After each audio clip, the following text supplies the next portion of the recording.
അപ്പൊ നമ്മൾ PCOD എന്ന് പറയുമ്പോൾ അതൊരു രോഗമായിട്ട് മാത്രം കാണാൻ പറ്റില്ല. കാരണം കുറെ ലക്ഷണങ്ങൾ കൂടി ചേർന്നുള്ള ഒരു അവസ്ഥയ്ക്ക് പറയുന്ന ഒരു പേരാണ് ശരിക്കും PCOD എന്ന് പറയുന്നത്. പ്രിവെന്റ് ചെയ്യാന്ന് വെച്ചാൽ പെൺകുട്ടികൾ, അതേത് പെൺകുട്ടി ആരും ആയിക്കോട്ടെ, ചെറുപ്പത്തിലെ തന്നെ നമ്മളൊരു ലൈഫ് സ്റ്റൈൽ മോഡിഫിക്കേഷൻ ആണ് വേണ്ടത്. ഇപ്പം നമ്മളൊരു വാക്കിംഗ് രീതി ഒരു 10 മിനിറ്റ് സുംബ പോലത്തെ അല്ലെങ്കിൽ സ്കിപ്പിംഗ് പോലത്തെ കാര്യങ്ങൾ ചെയ്യുമ്പോൾ ആ 10 മിനിറ്റ് കൊണ്ട് തന്നെ നമ്മൾ അരമണിക്കൂർ നടന്നതിന്റെ ഇഫക്റ്റ് ആണ് നമ്മുടെ ശരീരത്തിൽ ഉണ്ടാകുന്നത്.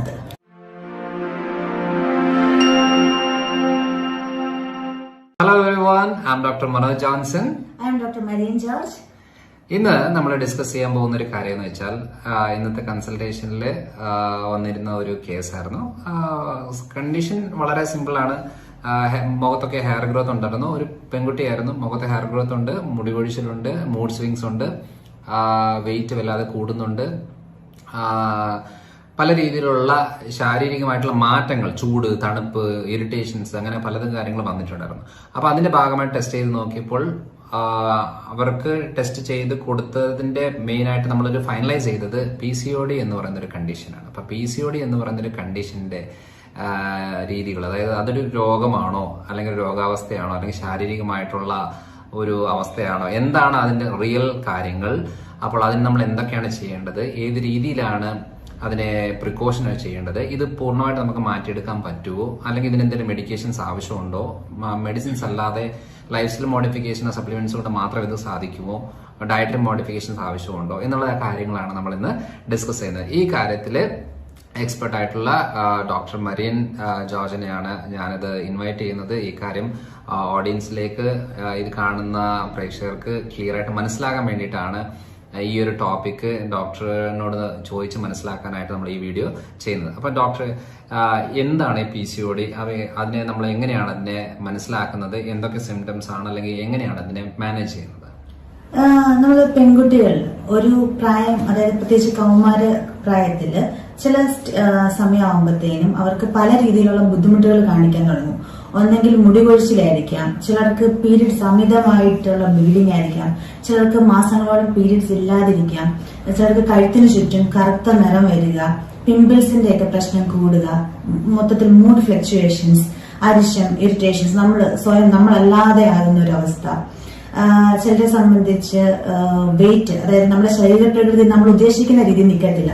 ചിലർക്ക് വെയിറ്റ് അങ്ങോട്ട് അമിതമായിട്ട് കൂടുന്നതായിരിക്കാം, ചിലർക്ക് വളരെയേറെ വെയിറ്റ് കുറയുന്ന അവസ്ഥയായിരിക്കാം. അപ്പൊ ഈ ഒരു രീതി കാണിക്കുമ്പോഴേ നമുക്ക് പ്രതീക്ഷിക്കാം നമ്മുടെ ശരീരത്തില് ഹോർമോണൽ ഇംബാലൻസ് ആണ് കാണിക്കുന്നത്. അത് ചിലപ്പോൾ PCOD ആയിരിക്കാം, ചിലർക്ക് തൈറോയ്ഡ് റിലേറ്റഡ് ആയിട്ടുള്ള ഇഷ്യൂസ് ആയിരിക്കാം. അപ്പൊ നമ്മൾ ബ്ലഡ് ടെസ്റ്റ് ഒക്കെ ചെയ്യുമ്പോൾ എപ്പോഴും എല്ലാവർക്കും നോർമൽ രീതിയിലുള്ള കാര്യങ്ങൾ കാണിക്കും. അപ്പൊ അൾട്രാസൗണ്ട് ചെയ്ത് നോക്കുമ്പോഴായിരിക്കും PCOD ആണ് എന്ന് ഡയഗ്നോസ് ചെയ്യുന്നത്. അപ്പൊ PCOD എന്ന് പറയുമ്പോൾ നമ്മുടെ അണ്ഡാശയത്തിൽ, അതായത് ഓവറിയുടെ മുകളിൽ കാണുന്ന ചെറിയ കുമിളകൾ പോലെ ഇരിക്കും. അതായത് നമ്മുടെ അണ്ഡോത്പാദനം ശരിയായിട്ട്, അതായത് പൂർണ്ണ വളർച്ചയിൽ എത്താത്ത അണ്ഡം ചെറിയ കുമിളകൾ അല്ലെങ്കിൽ സിസ്റ്റ് രൂപത്തില് നമ്മുടെ ഓവറിയുടെ മുകളിൽ ഇരിക്കുന്നതിനെയാണ് PCOD എന്ന് പറയുന്നത്. ഓക്കെ. അപ്പം ഇത് നമ്മളിപ്പോ PCOD വന്ന ഒരാള് ഇത് എന്താണ് ചെയ്യേണ്ടത്? നെക്സ്റ്റ് സ്റ്റെപ്പ് എന്താണ്? മെഡിസിൻ എടുക്കുന്നതാണോ, അല്ലെങ്കിൽ എന്തെങ്കിലും ഡയറ്ററി മോഡിഫിക്കേഷൻ ആണോ? ഇനിയിപ്പോ ഒരു പക്ഷെ വന്നു കഴിഞ്ഞാൽ വീണ്ടും ഇത് തിരിച്ചു വരുമോ? അതിനെന്തെങ്കിലും പ്രിക്കോഷൻസ് എടുക്കാൻ എന്തെങ്കിലും ഉണ്ടോ? ഉണ്ട്. അപ്പൊ നമ്മൾ PCOD എന്ന് പറയുമ്പോൾ അതൊരു രോഗമായിട്ട് മാത്രം കാണാൻ പറ്റില്ല. കാരണം കുറെ ലക്ഷണങ്ങൾ കൂടി ചേർന്നുള്ള ഒരു അവസ്ഥയ്ക്ക് പറയുന്ന ഒരു പേരാണ് ശരിക്കും PCOD എന്ന് പറയുന്നത്. അപ്പൊ ഇത് ഓരോ പ്രായത്തിലും പല രീതിയിലുള്ള രോഗലക്ഷണങ്ങളായിട്ടായിരിക്കാം കാണിക്കുന്നത്. അപ്പൊ നമ്മളിപ്പോ പറഞ്ഞ പോലെ പെൺകുട്ടികൾ ആദ്യം പീരീഡ്സ് തുടങ്ങുമ്പോൾ അവർക്ക് അതിയായ ഡിസ്മെനോറിയ എന്ന് പറയും, ഭയങ്കര വേദനയായിരിക്കാം.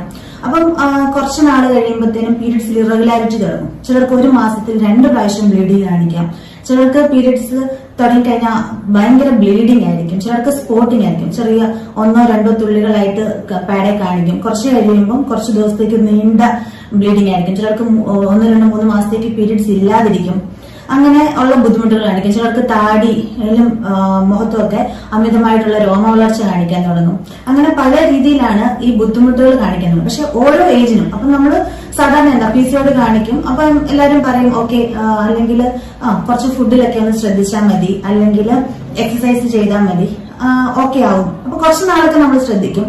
പീരീഡ്സ് ഒക്കെ ഒന്ന് റെഗുലർ ആയി കഴിയുമ്പോൾ നമ്മൾ അതിനെക്കുറിച്ച് മാർക്കും. പിന്നെ ഈ PCOD യെ കുറിച്ച് നമ്മൾ ചിന്തിക്കാറ് പോലുമില്ല. പക്ഷെ ഓരോ കാര്യം എന്താണെന്ന് വെച്ചാൽ ഓരോ പ്രായത്തിലും ഓരോ രീതിയിലുള്ള ബുദ്ധിമുട്ടുകൾ കാണിക്കാം. ഫോർ എക്സാമ്പിൾ ഇപ്പൊ പറഞ്ഞു നമ്മൾ തുടക്കത്തിൽ ഡിസ്മെനോറി ആയിരിക്കാം, പിന്നെ ഒരു 14-15 വയസ്സൊക്കെ ആകുമ്പോൾ നമ്മൾ ഏകദേശം ഒരു 9ാം ക്ലാസ് 10ാം ക്ലാസ് ഒക്കെ ആകുമ്പോൾ പെൺകുട്ടികൾ ചിലർ നല്ല ഡാൻസിങ് അങ്ങനെ പല രീതിയിലുള്ള ഫിസിക്കൽ ആക്ടിവിറ്റി ചെയ്തുകൊണ്ടിരുന്ന കുട്ടികളായിരിക്കും. അവർ പെട്ടെന്ന് അതെല്ലാം മാറ്റിവെച്ച് ഫുൾ ക്ലാസ്സിൽ, അതായത് നമ്മൾ സ്റ്റഡീസിലേക്ക് കോൺസെൻട്രേറ്റ് ചെയ്യും. പഠിത്തമായിരിക്കും, കാരണം എക്സാം വരുന്നു. അപ്പം അവരുടെ ഒന്ന് സ്ട്രെസ് കൂടും, 2 ആക്ടിവിറ്റീസ് കുറയും, പിന്നെ ഫുഡ് ഹാബിറ്റ് മാറും. ചിലർക്ക് ഈ കുറെ കാർബ്സിനോട്, പ്രത്യേകിച്ച് മധുരത്തിനോട്, ചോറിനോടൊക്കെ ഭയങ്കര ഒരു ആഗ്രഹം തോന്നാൻ തുടങ്ങും. അപ്പൊ ഇതിനെ നമുക്കിത് പ്രിവെന്റ് ചെയ്യാനായിട്ട് നമുക്ക് എന്താ ചെയ്യാൻ പറ്റുന്നത്? ഇത് വരാതെ നോക്കാൻ പറ്റുന്നത്? പ്രിവെന്റ് ചെയ്യാന്ന് വെച്ചാൽ പെൺകുട്ടികൾ, അതേത് പെൺകുട്ടി ആരും ആയിക്കോട്ടെ, ചെറുപ്പത്തിലെ തന്നെ നമ്മളൊരു ലൈഫ് സ്റ്റൈൽ മോഡിഫിക്കേഷൻ ആണ് വേണ്ടത്. നമ്മൾ സാധാരണ ഒരു പ്ലേറ്റ് എടുത്ത് ആ പ്ലേറ്റ് നിറച്ച് ചോറും കുറച്ച് കറികളുമാണ് കഴിക്കുന്നത്. അപ്പൊ അതിനകത്ത് രാവിലെയും ഉച്ചയ്ക്കും വൈകുന്നേരം ഒക്കെ നമ്മൾ എടുത്ത് നോക്കിയിട്ടുണ്ട് നമ്മുടെ കാർബോഹൈഡ്രേറ്റ്സിന്റെ അളവ് കൂടുതലാണ്. അതിന്റെ കൂടെ നമ്മൾ ചോക്ലേറ്റ്സ് ആയിരിക്കാം, അല്ലെങ്കിൽ ബേക്കറി ഐറ്റംസ് ആയിരിക്കാം. അപ്പൊ അങ്ങനെ വരുമ്പോൾ നമുക്ക് കൂടുതലും കാർബോഹൈഡ്രേറ്റ്സിന്റെ അളവ് ശരീരത്തിൽ കൂടുകയും കുറച്ചു കാലം കഴിയുമ്പോൾ ഗ്ലൂക്കോസ് ഇൻടോളറൻസ് രീതിയിലുള്ള പ്രശ്നങ്ങളിലേക്ക് വരാം. അത് ഇൻസുലിൻ റെസിസ്റ്റൻസ് രീതിയിലേക്ക് വന്ന് പതുക്കെ പെൺകുട്ടികളിൽ വളർച്ച, അതായത് നമ്മുടെ വെയിറ്റ് കൂടുക, അങ്ങനത്തെ രീതിയിലോട്ടൊക്കെയാണ് പോകുന്നത്. അപ്പോൾ ആദ്യമേ തന്നെ ഒരു ഫുഡ് ഹാബിറ്റിൽ എപ്പോഴും നമ്മൾ കാർബോഹൈഡ്രേറ്റ്സ് ഒക്കെ കുറച്ച് പ്രോട്ടീൻസും ഫാറ്റും ഒക്കെ കൂടുതലായിട്ട് ഉൾപ്പെടുത്തി, വൈറ്റമിൻസും മിനറൽസ്, അതായത് ഭക്ഷണങ്ങളാണ് നമ്മൾ ഇതിനകത്ത് ഉൾപ്പെടുത്തേണ്ടത് കൂടുതലായിട്ടും? ഇങ്ങനത്തെ ഇറച്ചിയോ മീനോ മുട്ടയോ ഉൾപ്പെടുത്തുന്നതുകൊണ്ട് കുഴപ്പമില്ല. അതായത് ഹെൽത്തി ഫാറ്റ് എന്ന് പറയുമ്പോൾ മുട്ട ഉൾപ്പെടുത്താം, അതുപോലെ നെയ്യ് ഉൾപ്പെടുത്താം. പക്ഷെ ആ സ്ഥാനത്ത് നമ്മൾ ഈ ചോറും നെയ്യും മുട്ടയും അല്ലെങ്കിൽ ചപ്പാത്തിയും എന്നൊക്കെ പറഞ്ഞ് കഴിക്കുമ്പോഴാണ് നമ്മുടെ കൊളസ്ട്രോൾ കൂടുന്നതും ഷുഗർ കൂടുന്നതൊക്കെ ചെയ്യുന്നത്. പകരം നമ്മൾ എല്ലാത്തിലും ഒരു പ്ലേറ്റ് എടുത്താൽ ആ പ്ലേറ്റിനെ 4ആയിട്ട് ഡിവൈഡ് ചെയ്യുകയാണ് ഒന്നാമത് ചെയ്യേണ്ടത്. അപ്പൊ അതിൽ 1/4 പോർഷൻസ് മാത്രമേ നമ്മൾ അന്നജം, അതായത് കാർബോഹൈഡ്രേറ്റ്സ് ഉൾപ്പെടുത്താവുള്ളൂ. ഈ കാർബോഹൈഡ്രേറ്റ്സ് എന്ന് പറയുന്നത് അരി, ഗോതമ്പ്, കപ്പ, കിഴങ്ങ് അങ്ങനത്തെ റിലേറ്റഡ് ആയിട്ടുള്ള കാര്യങ്ങളാണ്. ബാക്കിയുള്ള 3/4 പോർഷൻസ് എന്ന് പറയുന്നത് അതിനകത്ത് വെജിറ്റബിൾസ് വേണം, ഫ്രൂട്ട്സ് വേണം, പ്രോട്ടീൻസ് വേണം. പ്രോട്ടീൻസ് എന്ന് പറയുമ്പോൾ ഇറച്ചിയോ മീനോ മുട്ടയോ പയറുപരിപ്പ് വർഗ്ഗങ്ങളായിരിക്കാം. അതുപോലെ ഹെൽത്തി ഫാറ്റ് വേണം. ഹെൽത്തി ഫാറ്റ് എന്ന് വെച്ചാൽ കാഷ്യൂ ആകാം, നട്ട്സ്, ഫ്രൈഡ് ഡ്രൈ നട്ട്സ് രീതിയിലുള്ള കാര്യങ്ങളാകാം, അല്ലെങ്കിൽ മുട്ടയോ അങ്ങനത്തെ രീതിയിലുള്ള കാര്യങ്ങളാകാം. അപ്പൊ ഇതെല്ലാം കൂടെ ഒരു കോമ്പിനേഷനിലായിരിക്കണം ഏത് സമയത്ത് ഫുഡ് കഴിക്കുമ്പോഴും ശ്രദ്ധിക്കേണ്ടത്. അപ്പൊ നമ്മൾ ഭൂരിഭാഗം ആൾക്കാരും കഴിക്കുന്നതാണ് കാർബോഹൈഡ്രേറ്റ്സിന്റെ അളവാണ് കൂടുതൽ കഴിക്കുന്നത്. പിന്നെ അത് മാത്രം പോരാ, അപ്പം നമ്മുടെ നല്ലൊരു ഉറക്കം വേണം. ഈ ഉറക്കം കുറഞ്ഞാൽ നമ്മൾ പഠിക്കാനും ഒക്കെ ആവശ്യമാണ്. അപ്പോൾ 6 to 8 hours കണ്ടിന്യൂസ് സ്ലീപ്പ് കിട്ടുന്ന രീതിയിൽ, അത് കൊച്ചു കുട്ടികൾ മുതൽ മുതിർന്നവർ വരെയാണെങ്കിലും ആ ഒരു രീതിയിലുള്ള സ്ലീപ്പിംഗ് പാറ്റേൺ ഫോക്കസ് ചെയ്യണം. അതിന്റെ കൂടെ ഏതെങ്കിലും രീതിയിലുള്ള വർക്കൗട്ട് ചെയ്യണം. നമ്മൾ ഓരോ ദിവസവും കലോറി ഇൻടേക്ക് ചെയ്തുകൊണ്ടിരിക്കുന്നുണ്ട്, പക്ഷെ അത് ബേൺ ചെയ്ത് കളയുന്നില്ല. അപ്പൊ അതിനെന്താ ചെയ്യേണ്ടത്? കറക്റ്റ് ആയിട്ട് നമ്മൾ ഫുഡ് കഴിക്കുക, പ്രോപ്പർ ആയിട്ടുള്ള ന്യൂട്രീഷൻ കൊടുക്കുക, അതിനനുസരിച്ച് അത് ശരീരം ഉപയോഗപ്പെടുത്തുന്ന രീതിയിലുള്ള എക്സസൈസും കൂടെ ഫോക്കസ് ചെയ്തുകൊണ്ട് വേണം ഈ കൂട്ടത്തിൽ പോകാനായിട്ട്. ഇപ്പൊ സാധാരണ രീതിയിൽ നമുക്ക് PCOD ഉള്ള ആളുകൾ, ഇപ്പൊ വെയിറ്റ് ഉള്ള ആളുകളാണെന്നുണ്ടെങ്കിൽ അവരിപ്പം ചിലര് ജിമ്മിൽ പോകാൻ ഇഷ്ടപ്പെടുന്നവരായിരിക്കാം, ചിലര് വാക്കിംഗ് ആയിരിക്കാം, ചിലര് ഈ വെയിറ്റ് ബെയറിംഗ് ആയിട്ടുള്ള എക്സസൈസുകളാവാം. അങ്ങനെ പല ടൈപ്പുകളിലും ഉണ്ടല്ലോ. ഇതിനകത്ത് ഏതാണ് കുറച്ചുകൂടെ നല്ലത്? വെയിറ്റ് ഉള്ള ആളുകൾക്കും PCOD ഉള്ള ആളുകൾക്കും ഏത് ടൈപ്പിലെ എക്സസൈസ് മൊഡ്യൂളാണ് നല്ലത്? അവർക്കൊരു കാർഡിയോ വർക്കൗട്ട് രീതിയിലുള്ള കാര്യങ്ങളാണ് ഏറ്റവും നല്ലത്. അപ്പം സുംബ പോലത്തെ രീതിയിലുള്ള കാര്യങ്ങൾ, ഇപ്പൊ സ്വിമ്മിംഗ് അറിയാവുന്ന പെൺകുട്ടികളാണ്, സ്വിമ്മിംഗ് നല്ലൊരു ഓപ്ഷനാണ്. പിന്നെ വാക്കിങ്ങിനേക്കാൾ ഏറ്റവും നല്ലത് ജോഗിംഗ് രീതിയിലുള്ള വർക്കൗട്ട്, സ്കിപ്പിംഗ് രീതിയിലുള്ള കാര്യങ്ങൾ, അതൊക്കെയാണ് കൂട്ടത്തിൽ ഫോക്കസ് ചെയ്യേണ്ടത്. അപ്പം കൂടുതലും കാർഡിയാക്കും ഈ ഹാർട്ട് ബീറ്റ് കൂട്ടാനും ബ്ലഡ് സർക്കുലേഷൻ കൂട്ടാനുമായിട്ടുള്ള എനർജി കത്തിച്ചു കളയാനായിട്ട് ഹെൽപ്പ് ചെയ്യുന്ന നല്ലൊരു വർക്കൗട്ട് എന്ന് പറയുമ്പോൾ നല്ലപോലെ കിതയ്ക്കുകയും വേണം, അതുപോലെ വേർക്കുകയും ചെയ്യണം. ആ ഒരു രീതിയിലുള്ള വർക്കൗട്ട്. അപ്പൊ സാധാരണ രീതിയിൽ നമ്മളൊരു വാക്കിംഗ് പോകുക എന്ന് പറയുന്നതോട് പ്രത്യേകിച്ച് ഒരു വലിയ ഉപയോഗം ഇല്ല. ഓവറോൾ ഒരു ഇംപ്രൂവ്മെന്റ് കിട്ടുമെന്നല്ലാതെ നമുക്ക് വലിയൊരു വെയിറ്റ് റിഡക്ഷനോ കാര്യങ്ങളോ ഒന്നും അവിടെ നടക്കുന്നില്ല. അപ്പം നല്ലപോലെ കിതയ്ക്കുകയും ഇപ്പം നമ്മളൊരു വാക്കിംഗ് രീതി ഒരു 10 മിനിറ്റ് സുംബ പോലത്തെ അല്ലെങ്കിൽ സ്കിപ്പിംഗ് പോലത്തെ കാര്യങ്ങൾ ചെയ്യുമ്പോൾ 10 മിനിറ്റ് കൊണ്ട് തന്നെ നമ്മൾ അരമണിക്കൂർ നടന്നതിന്റെ ഇഫക്റ്റ് ആണ് നമ്മുടെ ശരീരത്തിൽ ഉണ്ടാകുന്നത്. ഓക്കെ. അപ്പം ഏകദേശം ഇപ്പൊ ഒരു PCOD നമുക്കുണ്ടോ ഇല്ല എന്ന് എങ്ങനെയാണ് ഡയഗ്നോസ് ചെയ്യുന്നതെന്നുള്ളത് നമുക്കിപ്പോ മനസ്സിലായി.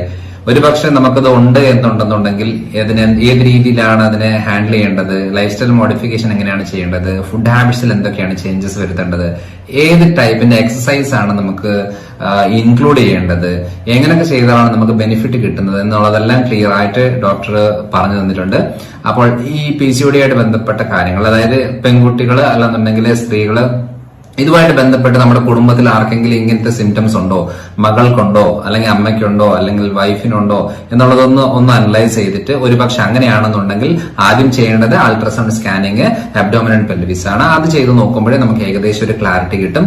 അത് കഴിഞ്ഞേച്ച് നമ്മൾ ഓടിപ്പിടിച്ച് പോയിട്ട് മരുന്ന് കഴിക്കേണ്ട കാര്യങ്ങളോ ഒന്നുമില്ല. ഈ പറയുന്ന രീതിയിലുള്ള ചേഞ്ചസ് വരുത്തി വെയിറ്റ് കുറച്ച് അൺവാണ്ടഡ് ആയിട്ടുള്ള ഫാറ്റ് നമ്മുടെ ബോഡിയിൽ നിന്ന് പോയി കഴിഞ്ഞാൽ തന്നെ ഹെൽത്തി ഫാറ്റുകൾ എടുത്തുകൊണ്ട് ഡയറ്ററി മോഡിഫിക്കേഷൻ വരുത്തിയിട്ട് കാലറി ബേൺ ചെയ്യാനുള്ള കാർഡിയക് എക്സസൈസ് ഒക്കെ ചെയ്ത് വന്നു കഴിഞ്ഞാൽ ഓട്ടോമാറ്റിക് ആയിട്ട് നമുക്ക് PCOD നമുക്ക് പൂർണ്ണമായിട്ട് ക്ലിയർ ആക്കാൻ പറ്റും. ഭാവിയിലേക്ക് വരാതെയും നമുക്ക് നോക്കാൻ സാധിക്കും. അപ്പോൾ അടുത്ത തവണ അടുത്തൊരു വീഡിയോ ആയിട്ട് വരാം.